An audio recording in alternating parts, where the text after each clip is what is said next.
Shabbat Shalom, dear friends. Shabbat Shalom. Big snowstorm this week. Hope everybody's shoveled out and everybody is safe.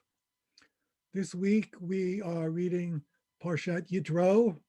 This is where we receive the Jewish people the 10 Commandments, one of the most awesome events, revelation in the history of the Jewish people, and certainly a momentous Torah portion. I would like to look at one of the commandments today and see if we can understand it a little bit deeper. Lo tisad shem Adonai Elohecha l'shav, usually translated as do not take the name of God's name in vain. Actually, the word shav means slight, weightless, light like a feather. And it means do not use God's name lightly. Think about it before you use God's name. And it's most often thought about by our rabbis in a court setting, just like it is in the United States today, where someone takes the oath on a Bible and says they swear to tell the truth, the whole truth, so help you God. Among other things, it means what you're going to say, think about it, take it seriously, make it the truth. In a historical context, when our ancestors were farmers and were wandering around in Israel, when they looked at this verse, they understood it. It meant follow through. It meant a commitment. It meant when they said to someone, I'm going to help you with your harvest now, so you'll help me with my harvest when it's my time. And they said that in the same sense, using God's name, meaning I'm going to follow through. I'm going to keep my commitment. So in a court system, in an agricultural society, taken very seriously. But I want to move to the 19th century. I want to move to a battle royale between reformers and Orthodox Judaism, where this verse, this one of the 10 Commandments, is quoted in the dispute between the reformers trying to meld a new Judaism coming to its age in the 19th century and those who are opposed to any change. So let's look at a little bit of the historical context. What's going on here? We're in Germany, we're in the 19th century. Jews have just been permitted to have their civil rights and join civil society, to join European society. In response, all over Europe, Jews are struggling to cope with a new Judaism, a Judaism that spoke to modern Jews. And in order to find these principles, in order to find the new principles of a liberal Judaism, there were lots of experiments that were going on. Some of them were centered in Germany, and some of the most radical were centered in Berlin. There was a society of reformers that was called the Association for Reform in Judaism, and they had a radical reform agenda. They articulated their principles as that in essence, Judaism was to be universal, it was to be rational, it was to be centered on God and ethics. Note what's not in that new definition, mitzvot. How do they understand mitzvot? They understood mitzvot to be a teaching vehicle, to teach about the essence of Judaism, to teach about God. And mitzvot ultimately could be disregarded. They denigrated the Talmud, and they claimed that many of the most beloved of Jewish traditions were superstitious.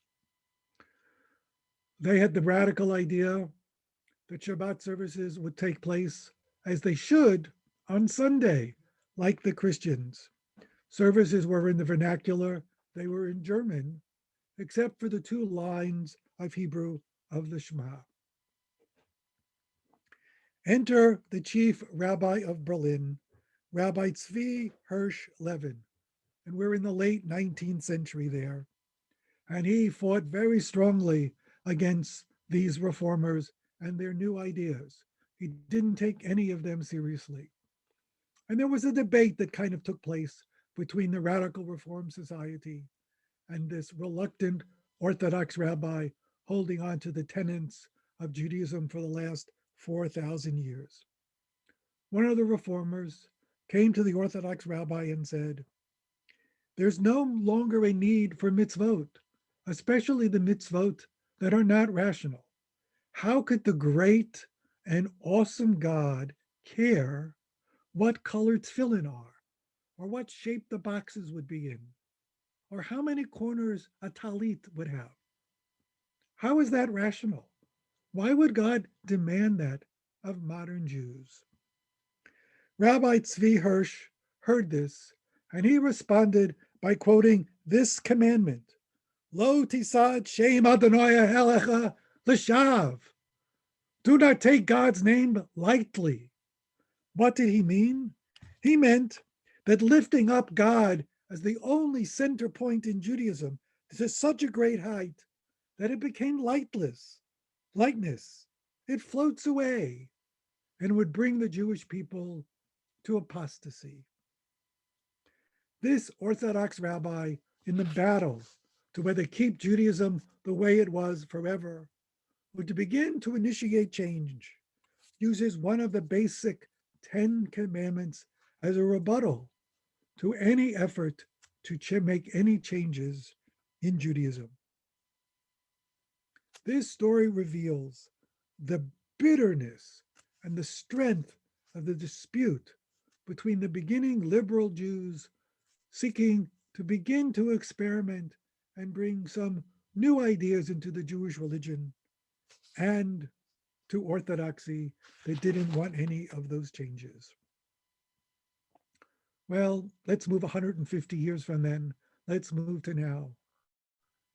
I think the battle lines have shifted. There's still a battle going on. We modern Jews, we reformers, we liberal Jews, we reform Jews, we conservative Jews, we are still fighting a battle. But we're not fighting the battle against the Orthodox. We're fighting the battle to continue to find meaning in our mitzvot, to continue to struggle to find meaning in our religion. And essentially, we've taken the stance of the great Maimonides, teaching in the 12th century, when asked the same question, what is the purpose of the mitzvot? He said, in the Guide to the Perplexed, in the Moreh Nevuchim, talking about great ideas in mitzvot, he said, "You know, from what I have said, that opinions do not last unless they are accompanied by actions that strengthen them, make them generally known, and perpetuate them among the multitude." Maimonides is arguing we should continue to do the mitzvot, and we should continue to do the mitzvot because they will strengthen the great ideas of Judaism. My dear friends, as we come together around the Shabbat table, as we recite the blessings, as we love our family, let us remember the battle goes on. We are now fighting to find meaning in our Jewish tradition and in our mitzvot. Shabbat Shalom.